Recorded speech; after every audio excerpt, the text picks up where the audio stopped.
So కడపలో ఎక్కడండి మీరు మీ స్కూలింగ్ ఎక్కడ? 7th క్లాస్ వరకు నేను నిర్మలా కాన్వెంట్ అని చెప్పేసి కడపలో చదివాను. తర్వాత శాండూ రెసిడెన్షియల్ స్కూల్ అని చెప్పేసి బళ్ళారి డిస్ట్రిక్ట్లో బోర్డింగ్ స్కూల్ ఉందండి. సో అక్కడ ఒక 5 years చదివాను. సో దోస్ డేస్ ఏమంటే ఆల్ ఇండియా లెవెల్లో ఒక స్కాలర్షిప్ ఎగ్జామ్ ఉండేది. సో ఆ ఎగ్జామ్ తీసుకుంటే top 50 schools government of India boarding lodging అన్నీ వాళ్ళే స్పాన్సర్ చేసి చదివిస్తారు. సో అటువంటి దాంట్లో నేను కంట్రీకి టాప్ నెంబర్ 2 వచ్చానండి ఆ రోజుల్లో. So 7th gradeలో. సో ఆ ప్రాసెస్లో అప్పుడు సండూ రెసిడెన్షియల్ స్కూల్ అని చెప్పేసి అక్కడ చదివాను అనమాట. అక్కడ 12th వరకు చదివి తర్వాత ఇంజనీరింగ్ బెంగళూరులో చేశాను.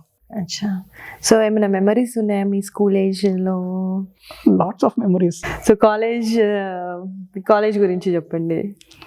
College engineering computer science Bengaluru. Okay, college పేరు? BMS కాలేజ్ ఆఫ్ ఇంజనీరింగ్ అంటారు. అచ్చా. సో మీరు సిన్సియర్ స్టూడెంటా కాలేజ్లో? లేదండి, back bench. Always back bench. కాలేజ్కి వెళ్ళే వాళ్ళం కాదు. సో అసలు గ్రాడ్యుయేట్ అవుతామో లేదో కూడా తెలియదు ఆ రోజుల్లో. ఆ విధమైన స్టూడెంట్స్ అనమాట.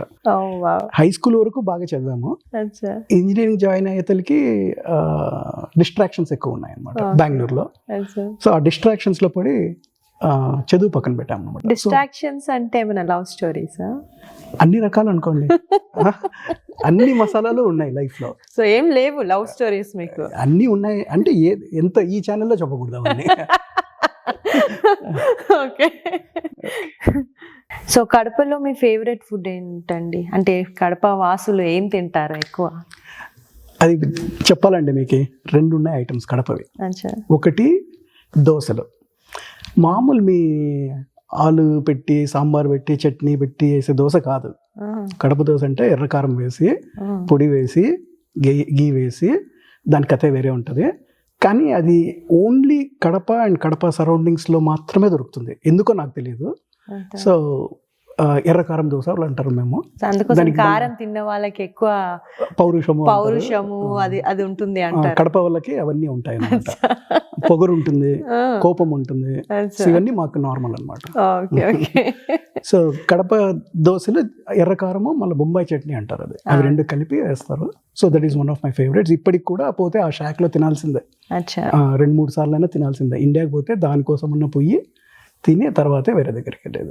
సో ఈ 2 ఏంటి? ఎర్రకారం దోశ ప్లస్ ఇంకొకటి వచ్చేసి కుష్కా అంటారు.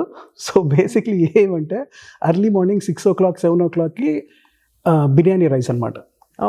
ఓకే, ఏమంటే ముందు రోజు బిర్యానీ అది ఏమో మనకు తెలియదు, కానీ ముందు రోజు అందరు బిర్యానీ తింటారు కదా నైట్, పొద్దున్న వేసేదానికి కుష్కా అంటారు అది. సో ఫ్రెష్గానే చేస్తారు కానీ ముక్కలు ఉండవు. సో దాన్ని కుష్కా అంటారు. సో రైస్ అంతే బేసిక్లీ, బిర్యానీ రైస్ని వితౌట్ పీసెస్ కుష్కా అంటారు. అదొక డెలికేసీ కడపలో. సో అది బాగానే ఉంటుంది. ఓకే, ఈసారి నేను ఇండియా వెళ్ళినప్పుడు కడప వెళ్ళినప్పుడు 2 ట్రై చేస్తాను. నా పేరు చెప్పి నన్ను అడగండి, నేను చెప్తాను కరెక్ట్ ఎక్కడికి పోవాలో. ఎన్నో జాయింట్స్ ఉన్నాయి. సో బెస్ట్ జాయింట్ పంపిస్తాను నేను. వావ్. ఇందాక మనం రియల్ ఎస్టేట్ గురించి మాట్లాడుకున్నాం కదండి. సో ఎర్లీ లెర్నింగ్ అంటే డే కేరే కదా? Early education.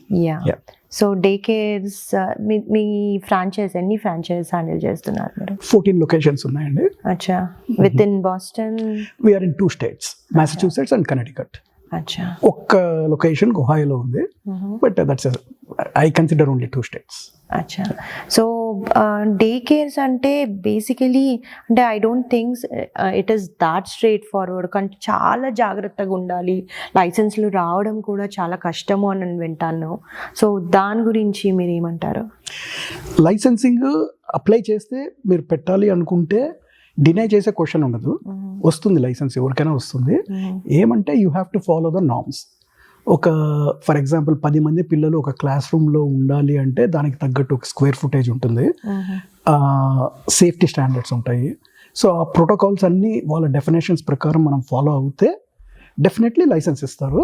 ఏమంటే కొంచెం డిలే అయినా కానీ రాకుండా ఉండేదంటూ ఉండదు, లైసెన్స్ వస్తుంది. It my delay the process అంతే. ఆ ప్రాసెస్ డిలే అయినప్పుడు ఏది కూడా గివప్ చేయకుండా కంటిన్యూగా స్ట్రగుల్ అయ్యి సర్వీస్ చేస్తే definitely anybody can start it. So మీదంటూ ఒక బ్రాండ్ ఉంది, లెర్నింగ్ ఎక్స్పీరియన్స్. నాది కాదు అది బ్రాండ్, ఐఎమ్ ఏ ఫ్రాంచైజీ. అచ్చా, అచ్చా. సో ఇప్పుడు నేను ఫర్ సపోజ్ నేను పెట్టాలనుకుంటున్నా ఒక ఫ్రాంచైజీని, సో ఎంతవరకు ఇన్వెస్ట్మెంట్ చేయొచ్చు అంటారు?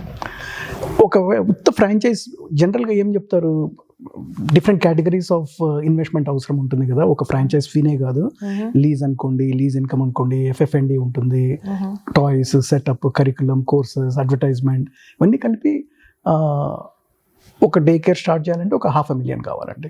So we all run them as single brand, the learning experience. So 6 weeks to 6 years బేబీస్కి ఆల్మోస్ట్ 12-hour కేర్ దొరుకుతుంది, 5 days a week. That's the business. So basically day కేర్లో ఏమంటే ఇంట్లో కూడా చూసుకోవచ్చు, నానీలు ఉంటారు, అది ఇది ఉంటుంది. కానీ డే కేర్కి వస్తే పిల్లలకి దే ఆర్ ఆల్రెడీ అహెడ్ అనమాట in the game. So basically దానికి ఒక curriculum, even though you might say 3 ఏళ్ల పిల్లోడికి ఏం చెప్పిస్తారండి, 4 ఏళ్ల పిల్లోడికి ఏం చెప్పిస్తారు, అట్లవన్నీ అంటారు. కానీ వాళ్ళకి ఒకసారి డే కేర్కి వెళ్తే సోషల్ స్కిల్స్ వస్తాయి, ప్లస్ కొంచెం కరికులము ఉంటుంది. వాళ్ళకి కావాల్సినట్లు మ్యూజిక్ కానీ, ఆల్ఫాబెట్ కానీ, కలర్స్ కానీ, కొన్ని టాపిక్స్, ఫిలాంథ్రపీ, ఇవన్నీ చిన్నప్పటి నుంచే ఇన్గ్రెయిన్ అయిపోతాయి అనమాట. సో ఆ విధంగా ట్రైన్ అవుతారు. So when they go to really elementary school, they are already ahead of other kids. So that's why I say day care education is also very good. That's why I recommend people, if you're debating whether you want to have a nanny or send to a daycare, I always recommend to send to a daycare.